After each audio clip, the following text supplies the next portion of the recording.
আওয়ামী লীগকে ধ্বংস করার জন্য একমাত্র শেখ হাসিনাই দায়ী। চট্টগ্রাম শহর থেকে স্পষ্ট বার্তা দিচ্ছি তরুণদের পক্ষ থেকে, নির্বাচন ব্যতীত আমরা কিছুই মানি না। বাংলাদেশের যে সকল তরুণ বিগত 16 বছর 15 বছর তাদের অধিকার প্রতিষ্ঠা করতে পারে নাই, রাজনৈতিক অধিকার, সামাজিক মূল্যবোধের অধিকার, তাদের মৌলিক অধিকার, তাদের বেকারত্বের অভিশাপ থেকে বাঁচার এই সকল এবং তাদের সর্বোপরি ভোটাধিকার, বিগত 16 বছর পর্যায়ক্রমে প্রতি বছরে তরুণীরা ভোটার হয়েছে, তাদের সুন্দরভাবে তাদের ভোটাধিকার প্রতিষ্ঠা করতে পারে না। তো ইতিমধ্যে 5 আগস্ট একটি গণঅভ্যুত্থানের মধ্যে দিয়ে একটি দেশের একটা পরিবর্তিত পরিস্থিতিতে আমরা আশা করছিলাম যে দেশে একটা নির্বাচন হবে। সেই নির্বাচনের মধ্যে দিয়ে তরুণেরা এবং বাংলাদেশের সকল নাগরিকগণ যারা বিগত সময় ভোটাধিকার প্রয়োগ করতে পারে না, তারা ভোটাধিকার প্রয়োগ করবে এবং একটা সুষ্ঠু নির্বাচন হবে, সুন্দর নির্বাচন হবে। সেই নির্বাচনের কোনো আমরা লক্ষণ দেখছি না। তাই এই তরুণ সমাজকে আমরা ঐক্যবদ্ধভাবে আমাদের পূর্বের যে দাবি দাবাগুলো ছিল ঐক্যবদ্ধভাবে আমাদের তারুণ্যের অহংকার তারেক রহমানের নির্দেশে আমরা এই দেশের তরুণদেরকে নিয়ে একত্রিত করে চট্টগ্রাম পলো গ্রাউন্ড ময়দানে বিশাল সমাবেশ করেছি, যা প্রায় 5 লক্ষাধিকেরও অধিক তরুণ এবং বিভিন্ন পর্যায়ের মানুষজন অংশগ্রহণ করেছে, আপনারা দেখেছেন। এবং এই তরুণদের যে চাওয়া পাওয়া, সেই চাওয়া পাওয়া হলো যে ভোটাধিকার, যে অধিকারের মধ্যে দিয়ে তার সকল অধিকার প্রতিষ্ঠিত হবে, যে অধিকারের মধ্যে দিয়ে একটা গণতান্ত্রিক রাষ্ট্র আসবে, রাজনৈতিক সরকার প্রতিষ্ঠিত হবে, তাদের ভোটের মধ্যে দিয়ে একজন মন্ত্রী হবে, একজন এমপি হবে, একজন কাউন্সিলর হবে, একজন মেয়র হবে। ওই দাবিগুলো, তাদের সকল দাবিগুলো ওই গণতান্ত্রিক প্রক্রিয়ায় যে সরকার প্রতিষ্ঠিত হবে তারা পূরণ করবে। কিন্তু আমরা দেখছি যে এই সময়েও সেই দাবিগুলো পূরণ হচ্ছে। তাই তরুণদের এই দাবিকে সম্মিলিতভাবে একত্রিত করে আমরা একটা বার্তা দিয়েছি যে সরকারকে, যে সকল তরুণ সমাজ তাদের অধিকার প্রতিষ্ঠা করার জন্য একত্রিত হয়েছে, আপনাকে এই অধিকার, এই দাবিগুলো মেনে নেন। এই মেনে নেওয়ার মধ্য দিয়ে তরুণদের অধিকার প্রতিষ্ঠিত হবে।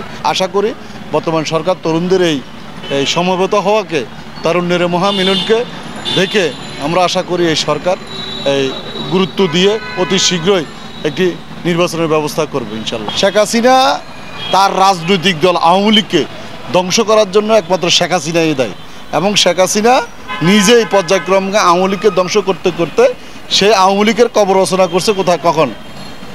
36 জুলাই রাজপথের, রক্তাক্ত রাজপথের হোলি খেলার মধ্য দিয়ে শেখ হাসিনার পতন হয়েছে এবং শেখ হাসিনা 5 আগস্ট আওয়ামী লীগের কবর রচনা করে বাংলাদেশের মাটি থেকে ভারত পালিয়ে যেতে বাধ্য হয়েছে। সেই শেখ হাসিনাকে এবং সে আওয়ামী লীগকে বাংলাদেশের মানুষ আর দেখতে চায় না, সে আওয়ামী লীগকে দেখতে চায় না। এই সংস্কারের নাম করে, তরুণদের নাম করে যারা এই ঘোলা পানিতে মাছ শিকার করতে চায়, তাদের উদ্দেশ্যে আমাদের একটা স্পষ্ট বার্তা। এখানে বাংলার মানুষ, বাংলাদেশের মানুষ ভোটাধিকার ছাড়া এবং ভোটের অধিকার প্রতিষ্ঠা গণতান্ত্রিক প্রক্রিয়া ছাড়া কাউকে ক্ষমতায় মানবে না। শহীদ রাষ্ট্রপতি জিয়া রহমান তো দেশের সংবাদপত্রের স্বাধীনতা ফিরিয়ে এনেছেন। শহীদ রাষ্ট্রপতি জিয়া রহমান তো সবাইকে রাজনীতি করার অধিকার দিয়েছেন। তাইলে তো সংস্কার ওখান থেকে চালু হয়েছে, কার দ্বারা? আমাদের নেতা শহীদ রাষ্ট্রপতি জিয়া রহমান থেকে শুরু হয়েছে, এখন অবধি চলমান।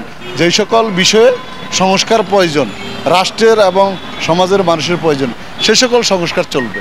চট্টগ্রাম শহর থেকে স্পষ্ট বার্তা দিচ্ছি তরুণদের পক্ষ থেকে এবং তরুণ সমাজের পক্ষ থেকে, নির্বাচন ব্যতীত আমরা কিছুই মানি না। কারণ আমি একজন রাজনৈতিক দলের কর্মী হলো, আমি একজন ভোটার। আমি বিগত 17 বছর ভোট দিতে পারে না, আমার সাথে সাথে কোটি কোটি তরুণ ভোট দিতে পারে না। আর আপনারা বিনা ভোটে ক্ষমতায় থাকবেন, তা হতে দেওয়া যাবে না। কারণটা হচ্ছে এই বিনা ভোটে আবার ক্ষমতা থাকা মানে কোনো অনুপ্রবেশকারীর আবার একটা সুযোগ থেকে যায় এবং কোনো ষড়যন্ত্রকারী আবার রাষ্ট্র নিয়ে ষড়যন্ত্র করার সুযোগ থেকে যায় এবং বিনা গণতান্ত্রিক সরকার ছাড়া বাংলাদেশের কোনো করিডোর এবং বিদেশি কোনো শক্তির কাছে কোনো কিছু বাংলাদেশের বিকিয়ে দেওয়া যাবে না। এই বিষয়ে আমরা রাজপথে আন্দোলন চলমান রাখছি। ডিসেম্বরের মধ্যে আমরা নির্বাচন চাই, মানে আমাদের দল যে সিদ্ধান্ত নিবে আমরা সেই সিদ্ধান্তের আলোকে আমরা রাজপথে আন্দোলন গড়ে তুলব এবং আমরা আন্দোলনে আছি। আমাদের অধিকার আমরা আদায় করে নিব ইনশাল্লাহ। আমরা জানি আমরা একাকার সরকারকে কিভাবে পরাস্ত করেছি, আমরা দাবি আদায় করেছি।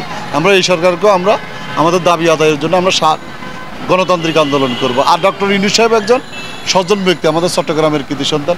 আমরা আশা করব উনি কোনো বাদে ফা না দিয়ে এবং ওনার ইমেজকে অক্ষুণ্ণ রাখার জন্য এবং দেশের মানুষের প্রত্যাশাকে পূরণ করার জন্য উনি ওনার দায়িত্বটুকু সঠিকভাবে পালন করবে।